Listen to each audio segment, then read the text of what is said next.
Government కూడా ఆలోచించి చిన్న రైతులు ఉన్నారు, సన్నకారు రైతులు ఉన్నారు, వీళ్ళు ఎలాగా ఈ చిల్లర ధాన్యం అమ్ముకుంటారు, 10 క్వింటాలకి 20 క్వింటాలకి 30 క్వింటాలకి బళ్ళుకి జీపీఎస్లు చేయించుకోండి అని చెప్పి వాటి ద్వారా మళ్ళీ జీపీఎస్ అని చెప్పి 70 రూపాయలు వసూలు చేస్తున్నారు ఈ జీపీఎస్ బళ్ళు.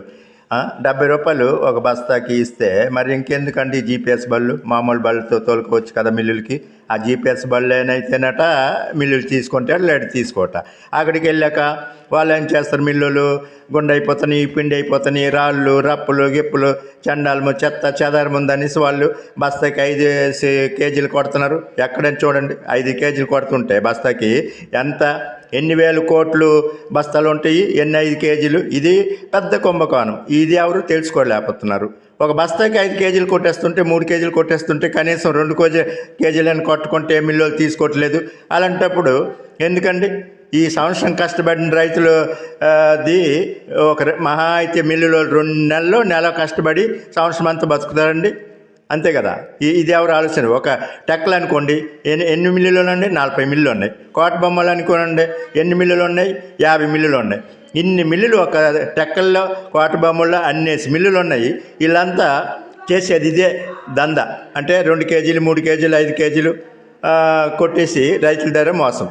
ఇదొకటి. మళ్ళీ రైతులు ఎంత కష్టపడి పిల్లలకి మా బతుకులు ఎలాగా పోయినాయి, మేము బురదలో మట్టిలో మట్టి అయిపోయి బురదలో అయిపోయి పామనక పుట్టనక ఎండనక వానక ఇవి చేస్తున్నాము, మా పిల్లలనే బాగుపడతారు ఉద్యోగాలు చేసి అని చదివిస్తే వాళ్ళకి ఏం చేస్తున్నారండి, చదువులు చదివిన తర్వాత 10th క్లాస్ అయితేనేమి, ఇంటర్మీడియట్ అయితేనేమి, డిగ్రీ అయితేనేమి, ఇంజనీర్లు అయితేనేమి, ఎంఏ అయితేనేమి, BA అయితేనేమి చదివి అందరూ ఇంటి దగ్గర కూర్చొని ప్రతి షాపులో తక్కువ జీతంకి 150 అట 200 అట రోజుకి. ఉదయం 7 గంటలకు వెళ్ళిపోవడం, సాయంత్రం రాత్రి 8 అవుతుంది, 9 అవుతుంది, 10 కూడా అయిపోతుంది ఇంటికి వచ్చినోడికి పిల్లలు. ఇంతవరకు చూడండి, ప్రతి బట్టల షాపులో చెక్ చేయండి, ప్రతి ఎక్కడ కూడా చెక్ చేయండి, పిల్లలు ఉంటారు వాళ్ళకి సరైన జీతాలు 150 రోజుకే. మరి ఘోరం అండి, 150. వీళ్ళకేమో ఉద్యోగస్తులకి లక్షలు వచ్చినా సరిపోవు, లంచాలు ఇచ్చినా సరిపోవు, ఏది కమిషన్లు సరిపోవు, ఏవి సరిపోవు. ఈ రైతుల పిల్లలు మాత్రం చదువుకొని భూములు అమ్మేసుకొని కష్టపడి చదివించి ఇన్ని చేస్తే వాళ్ళకి ఉద్యోగాలు లేక ఎక్కడ బతుకుతున్నారండి. ఏ షాపుల్లో 200 ఇస్తున్నారు, 200 150 రోజుకి, నెలకి 5,000 6,000. ఎలాగండి? ఇవతల రైతులు ఈ రకంగా పోతుంటే అవతల పిల్లలు ఆ రకంగా సఫర్ అవుతుంటే ఇంకా ఏంటి మన వ్యవస్థ ఏటైపోతుంది, ఎక్కడికి వెళ్ళిపోతుంది? ఎవరు బాగు చేస్తారు ఈ సొసైటీని? ఈ రకంగా ఉంది. ఎవరు కూడా నాకెందుకులే అనేసి ఈ రకంగా ఉంటే మరి ఎప్పుడు బాగుపడుతుందండి? మన ఊరైతేనేమి, మన వీధులు అయితేనేమి, మన ఊర్లు అయితేనేమి, మన మండలాలు అయితేనేమి, మన జిల్లాలు అయితేనేమి, మన రాష్ట్రాలు అయితేనేమి, ప్రతి వాళ్ళు కూడా ఎలాగైపోయింది వ్యవస్థ, ఎలాగైపోయింది అని అంటున్నారు తప్ప ఎవరు కూడా పట్టించుకోవట్లేదు. మరి ఇంకెలాగంటే రైతులు గవర్నమెంట్కి బియ్యం ఇచ్చేసి గంజి అడుక్కునే టైప్ అయిపోయింది.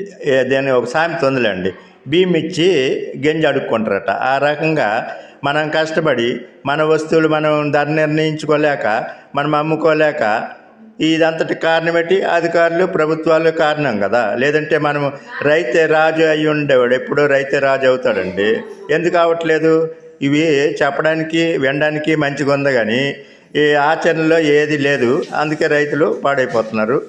ఏమంటే ఈ రైతు భూములు ఉన్న వాళ్ళందరూ దున్నడానికి ఇచ్చేస్తున్నారు. ఈ కౌలు కార్డులు ఉండవు, ఏమీ ఉండవు. దున్నిన వాళ్ళు పాడైపోతున్నారు, మంచి వాళ్ళు బాగానే ఉన్నారు.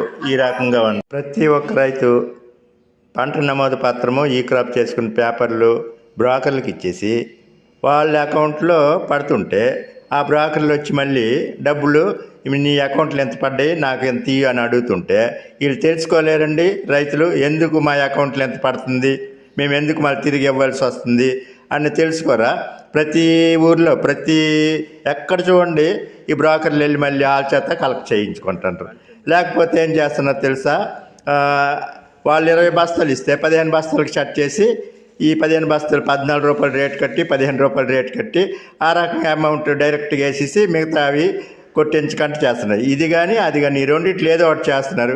ఇది రైతులు తెలుసుకోలేకపోతున్నారు. వాళ్ళ అకౌంట్లో పడ్డం ఏంటండి డబ్బులు, మళ్ళీ వెనక్కి ఇవ్వడం ఏంటండి? ఇది ఎక్కడైనా ఉందా? ఇది అందరికీ తెలుసు, రైతులందరికీ తెలుసు. అలాగే ఇది ఒక మోసమే. ఇది కూడా రైతులు తెలుసుకోలేకపోతున్నారు.